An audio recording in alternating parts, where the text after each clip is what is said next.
A theme that comes up over and over again if you look at environmental protest throughout history is the way it often intersects with the fight for Indigenous sovereignty, and the way that makes the backlash to protest more severe.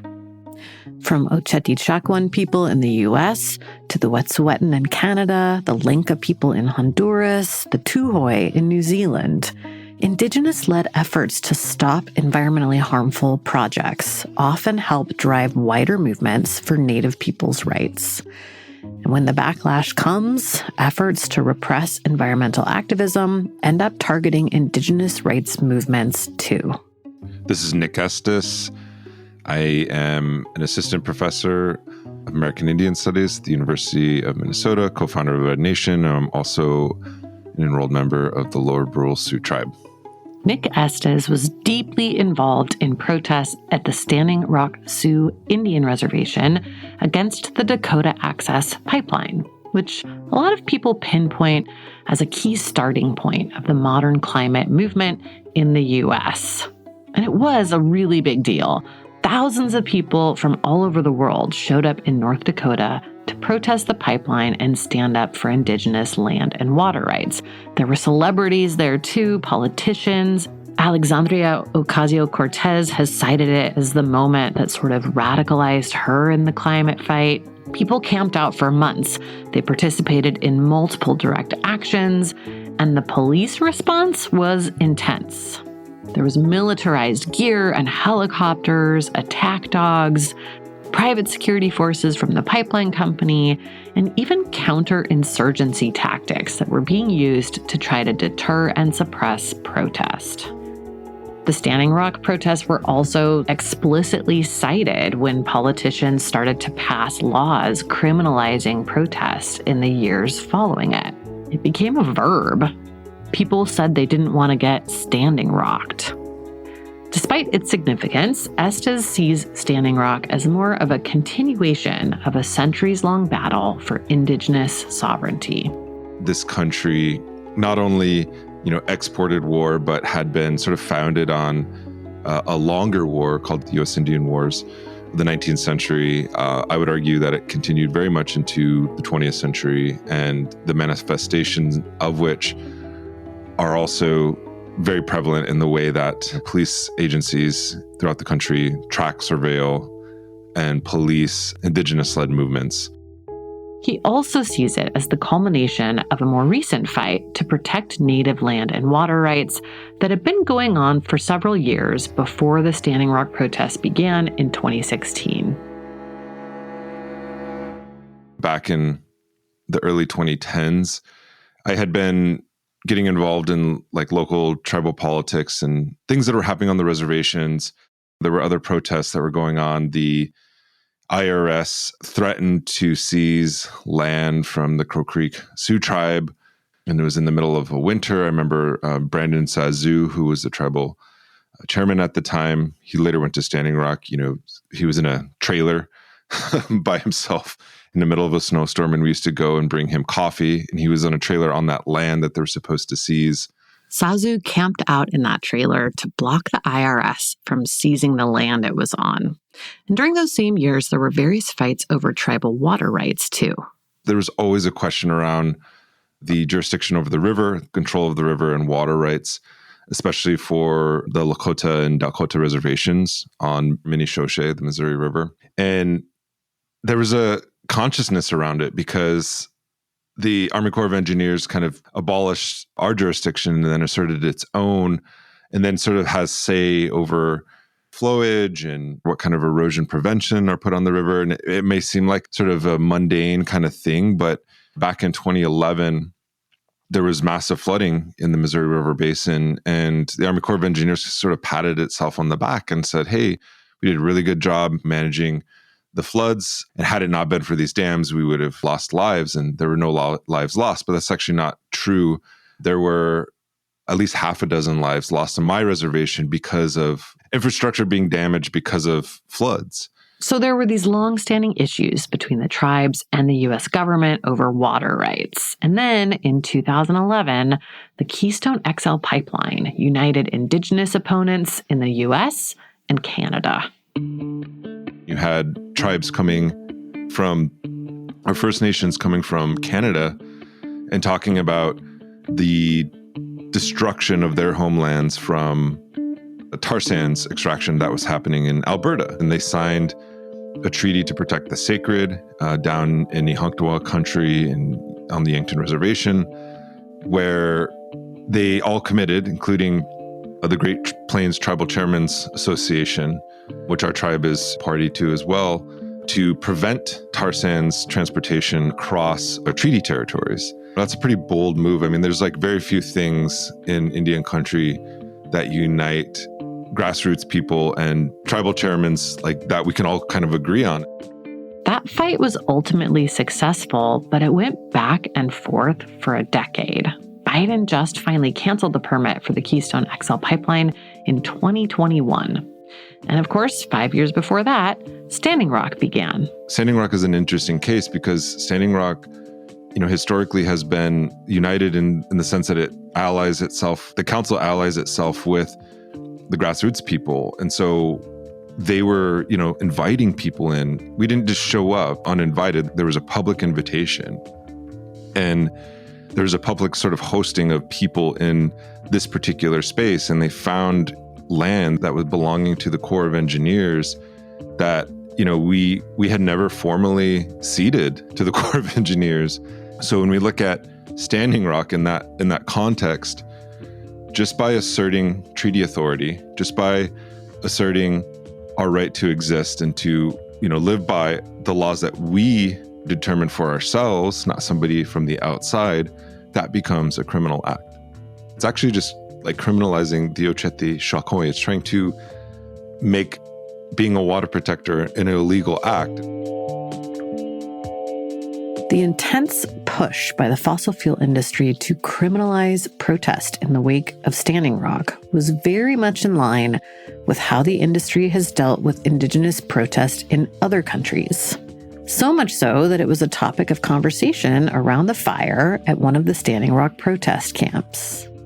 So in 2016, I visited Standing Rock during the height of the protests against the Dakota Access Pipeline. This is Lindsay Ofrius, an anthropologist and documentary filmmaker who's making a film about how laws are used to suppress protest. She traveled to Standing Rock with two land defenders and leaders of the Sequoia people in Ecuador, who had been fighting first Texaco and then Chevron over oil spilled and dumped throughout the Amazon there for decades. So two of those people, Humberto Piaguaje and Carmen Zambrano, I went with them to Standing Rock in 2016. Part of the idea was for coalition building and also trying to think about what is possible outside or beyond this whole vortex of the law that kind of sucks everything into it. And so something that I will always remember is that around the fire one evening where, everybody would come and sit around the fire and share stories, Humberto and Carmen gave kind of like a warning about what they had gone through and, that it was likely to come to pass once again now that this RICO precedent has been set. RICO, the Racketeer Influenced and Corrupt Organizations Act, was created to prosecute the mafia in the U.S. It's been used in civil cases, too, to go after white-collar crime and prosecute corporate corruption. But it's had some surprising usage in legal battles around climate change and protest as well. It was used against Humberto and Carmen and their co-plaintiffs in Ecuador to block them from collecting a settlement after they defeated Chevron in court.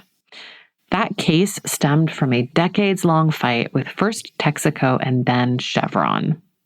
It began all the way back in the 1960s when the American oil company Texaco brought the oil business deep into the Ecuadorian Amazon, disrupting centuries of indigenous culture and tradition. The indigenous peoples in the Amazon, the Guarani, the Kofan, other indigenous peoples, they lived in a pristine rainforest environment prior to the arrival of Texaco and the oil boom in Ecuador in the 1960s and early 1970s. This is Marcos Orellana, an international law expert, professor at American University, and the UN Special Rapporteur on Toxics and Human Rights. The extraction of oil by Texaco and Petroecuador was without regard to the protection of the environment. It was without regard to the rights of affected indigenous peoples.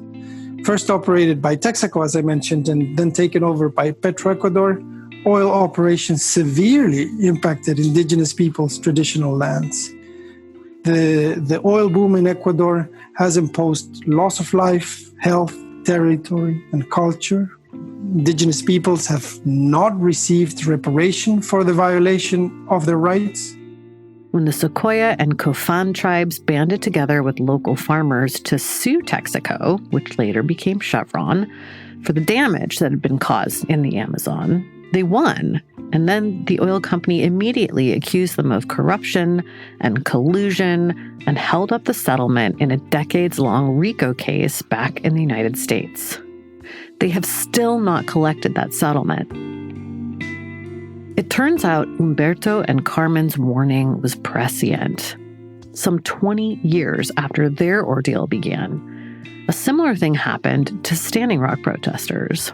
Energy Transfer Partners, the pipeline company, tried to use RICO against individual water protectors and nonprofits like Greenpeace.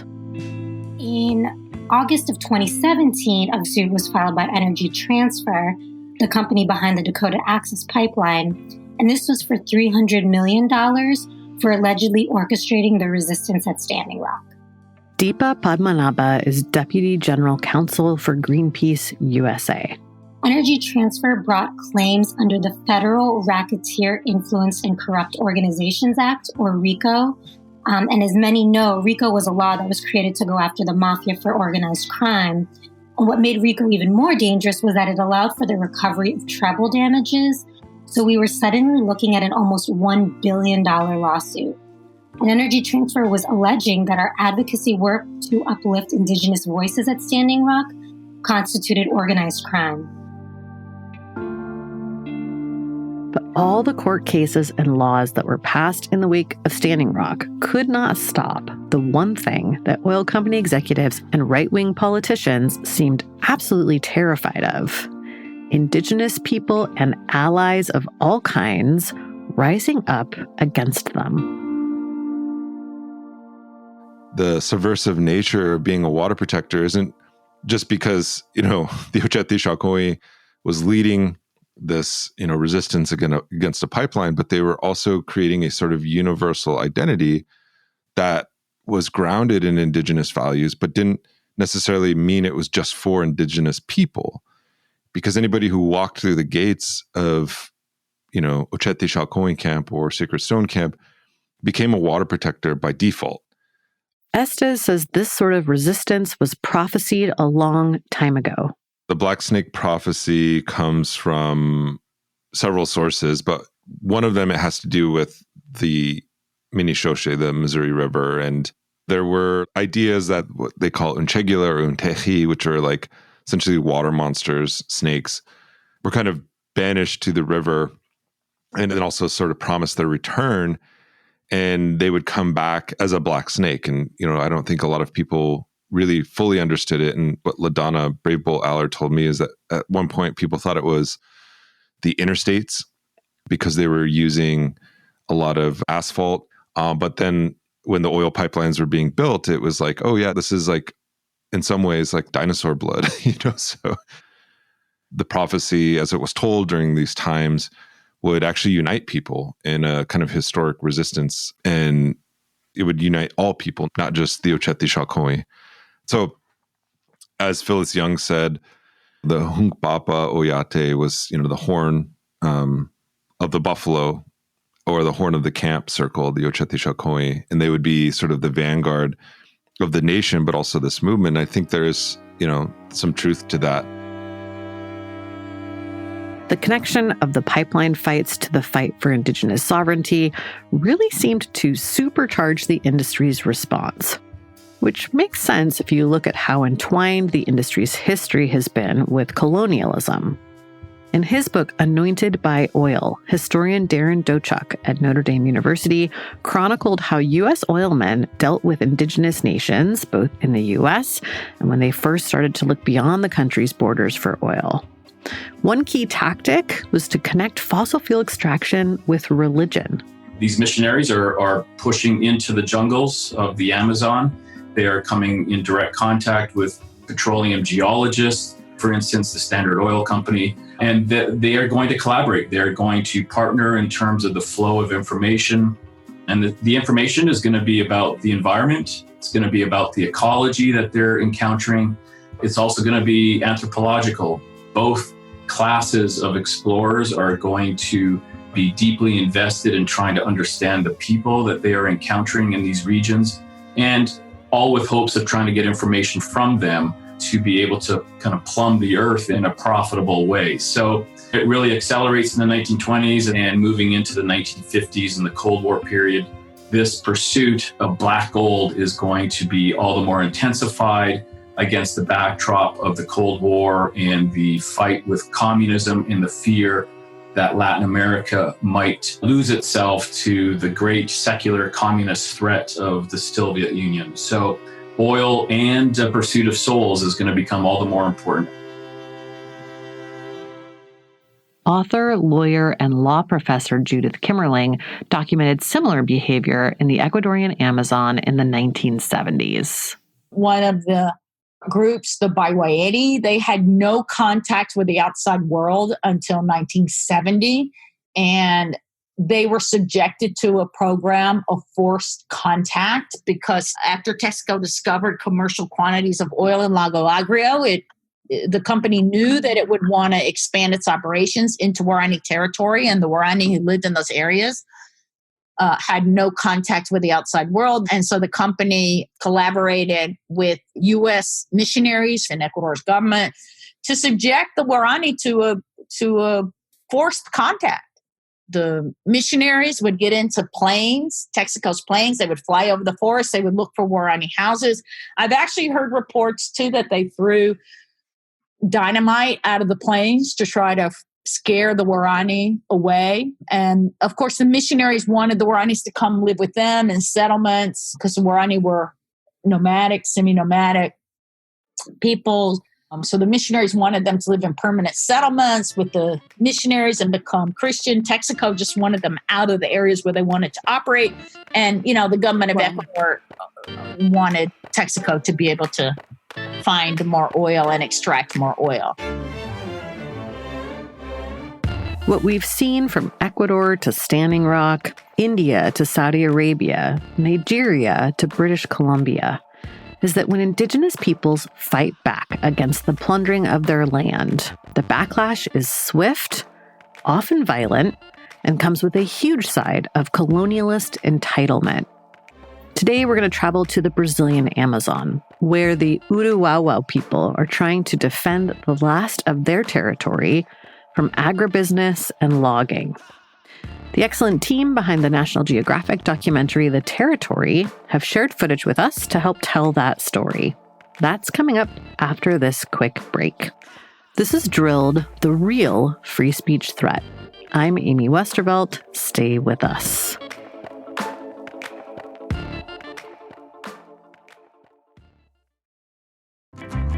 What does every USAA member have in common? Family. We're one big family who supports the military community and their eligible families. And if you, your parent, or spouse served, you could join our family and save big on auto insurance. Visit USAA.com/join today to check your eligibility.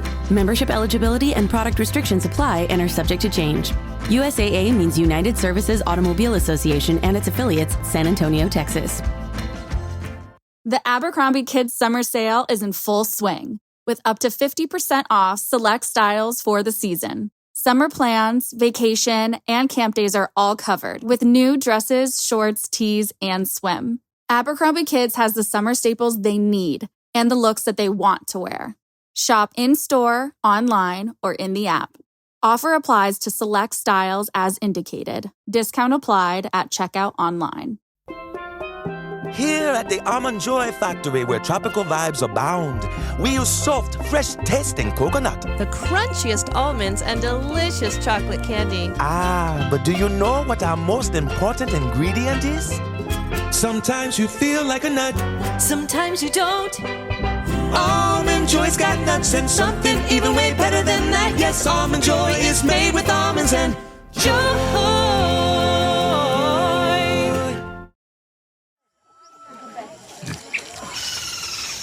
In the heart of the Amazon, the Urawawa people have seen their community decline from thousands to just around 200 people. Those remaining descendants are trying to hold on to and protect the tribe's ancestral lands in the Amazon, which faces increasing threats from the country's large agricultural industry. The big agricultural companies know better than to go after indigenous rights directly. Instead, they pay small farmers to sneak into protected territory, slash and burn, and set up homesteads. Once they've made inroads, the big companies come in and take over, clearing large segments of the forest to either grow soybeans or graze cattle. The documentary The Territory documents the fight between farmers and the tribe, particularly under former Brazilian President Jair Bolsonaro, who made undermining the rights of indigenous people part of his platform. Os não indígenas sempre fazem essa mesma pergunta para mim. O povo indígena tem terra demais, que não sei o quê. Tem que produzir, tem que criar gado, tem que derrubar para fazer. Eu acho que isso para mim é errado. A floresta, os rios é a nossa casa, onde a gente se mantém. This is Bitate, a young Urawawa leader. He says non-Indigenous people always say the same thing, that Indigenous people have too much land and that we should clear the trees and raise cattle. But I don't agree, he says. The forest and the rivers are our home. They support us. Alternating between footage of the Urawawa and some of the settlers and farmers trying to invade their land, the film highlights themes we see turning up in every environmental fight. After we hear from Bitate, we meet Sergio, a farmer who talks about the forest as prime farmland that shouldn't just go to waste. Do Urawawa, né? Eles não plantam, não produzem, não. Só vive ali dentro.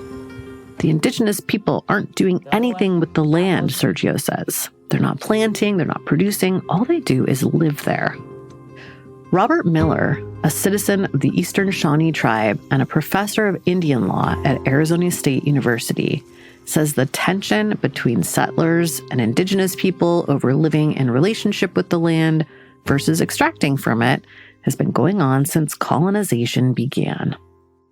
The doctrine of discovery is one of the original international law doctrines that was developed in the 1400s to control the actions of European Christian nations. As Europeans began to sail outside the site of land, they began to be interested in acquiring empires in Africa and then into the Americas and into Asia.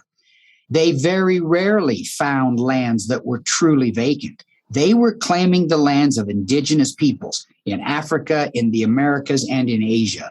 So it wasn't finders, keepers, losers, weeper, or here's a lost piece of property. I pick it up, I look around, there's nobody to claim it, so it's mine. No, they were mostly claiming settled lands where cultures and nations had lived for hundreds, if not thousands of years. The justification was Christianity and civilization, and it's hard to even understand what that means. But the civilization of Europe was somehow superior to that of every other indigenous peoples around the world. I mean, today it's ludicrous to even say that. But those were the justifications, that God wanted European Christians to own these lands and that the Christian God intended that. And somehow Christian Europeans were superior to everyone around the world. As Europeans began colonizing various places, philosophers like John Locke also justified the taking of indigenous land by describing it as empty land. According to Locke, if land was not being farmed or used in some other way, it was empty. Terra nullius is a Latin phrase meaning empty land. That's exactly what John Locke was writing about. That's exactly what most Europeans assumed. They assumed the lands around the world was vacant. They could come here and make it their own by applying their labor to it. In the territory, we watch as the Urewawao make use of the land too. They fish, they bathe in the river, they drink the water. They weave roofs and baskets out of palm fronds. But the forest remains intact. When settlers and farmers come in, they use chainsaws to chop down trees and light fire to large areas of land to clear it. It's really striking to see the visual contrast between these two opposing views of humanity's relationship with nature. When farmers illegally farm in protected indigenous regions, they claim it's because they are poor and need the land. But Nadinia, a local environmentalist who fights alongside the Urewawao and has for decades, says the farmer stories are not entirely truthful. Para grilar a terra se financia essas pessoas e depois os grandes vêm e assumem. But they are often financed by Brazil's major agribusiness landowners. So once the small farmers complete the first invasion into the forest, these large landowners will take over and clear the rest. As invasions increase and the Indigenous Affairs Agency starts telling the news that nothing is happening, that the invasions are being made up by the indigenous people, the tribe's new young leader, Bitate, comes up with a novel idea. Perhaps cameras are more powerful than arrows or machetes. Pulling together a tribal patrol, he sets out into the forest using drones to track invasions and then documents all the evidence. The patrol finds and arrests some 30 people that they call invaders. Bitate tells them, "We don't want to hurt you, but you can't be here. Everyone knows this is indigenous territory." The media picks up the story. O drone se tornou instrumento importante no monitoramento da terra indígena Urewawao. Os índios já haviam expulsado grupo de cerca de 30 invasores do interior da terra indígena. And the local group of farmers that had been trying to take over part of the territory loses its political support. They disband. Don't worry, I've left plenty of twists and turns out here because I think everyone should see this film. This part of the documentary chronicles a huge win, which you don't always get in these sorts of stories. Despite that, the Urewawao's future still feels pretty precarious. Bolsonaro is out of office now, but Bolsonarismo is going strong. At one point in the film, a settler references the Bible and his faith that this land is his. When his homestead is found and burned down by Bitate's patrol, he vows to keep rebuilding it. Still, the country's new president does seem committed to supporting indigenous rights and stopping deforestation. And so far, the numbers are promising. In President Lula da Silva's first 6 months in office, deforestation dropped by more than a third. Will it be enough? We'll have to watch and see.